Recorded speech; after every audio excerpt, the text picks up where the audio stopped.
Good morning, everybody, and welcome back to The Walk. Today is Friday, October 6th, and today we are continuing in our study of Galatians chapter 3. We have made it up to verse 6. We're only on verse 6 after an entire week of this, just because we're going so deeply. Now, verse 6 says, "Just as Abraham believed God, and it was counted to him as righteousness." Now, that's a quote from Genesis 15:6. So Paul is directly referring to the things that happened in Genesis. Those Jewish people and Jewish leaders would have recognized that that was a quote from the books of Moses, from the Pentateuch or the Septuagint, whatever you want to call those first 5 books, the Torah. And so it really would have jumped out to them. Abraham was a major figure in their faith. He was considered the father of the nation. He was held in high esteem for many reasons. However, the thing that they often overlooked and pushed to the side and didn't want to talk about was his faith. And as we look at this phrase, Abraham believed God and it was counted to him as righteousness. Where did his righteousness come from? It did not come from following a bunch of rules. It came from the fact that he believed God. His righteousness came from the fact that he had faith. That's why that righteousness was there.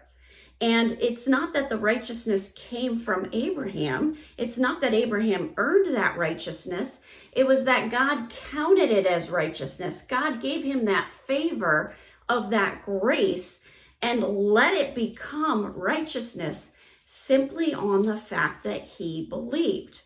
The Jewish people didn't like to talk about that. They didn't like to look at that. They didn't want to really examine that.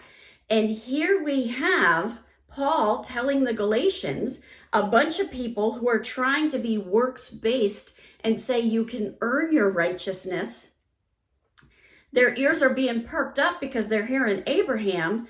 And then it's, oh, that's the thing that we don't like to talk about.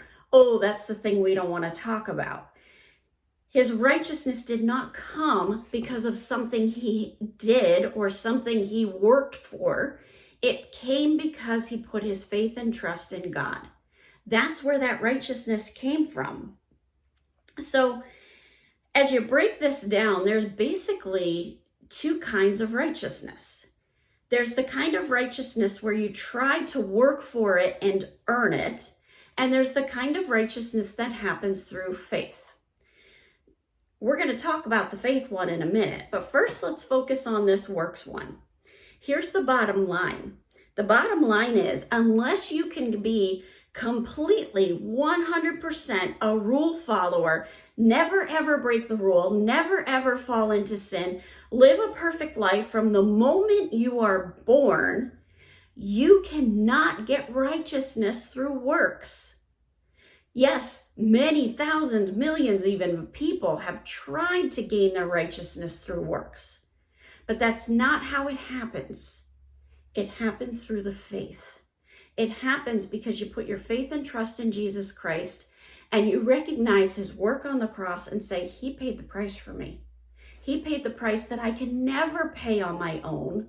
He earned for me that righteousness that I can never earn on my own. And that is all part of God's grace.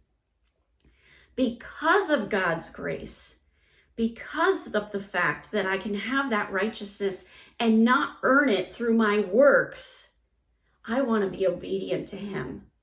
I want to follow him, and I know that that's the best path for me. I know that what I think is good is not what's best. It's what Jesus Christ is leading me to do. It's what the Holy Spirit is guiding me towards. That's the best for me. And that's why I'm obedient. Not because I'm following a bunch of rules. I'm obedient to the calling of the Holy Spirit. And my calling may be different from somebody else. In fact, it's going to be different from somebody else. I mean, let's think about it. If everybody was called to be the lead singer of the praise team, you'd have a whole lot of singers and nobody doing a sermon, or nobody doing the books of the church, or nobody cleaning the church, or nobody doing children's ministry. We all have our callings, And the way that we are obedient is going to be different from other people because of the gifts that God has given us, the passions that God has given us, and the way he uses those together for his glory. Today is Friday. I'm going to remind you, no video tomorrow. I'll be back with you on Sunday. Have a wonderful day. God bless, and keep walking the walk.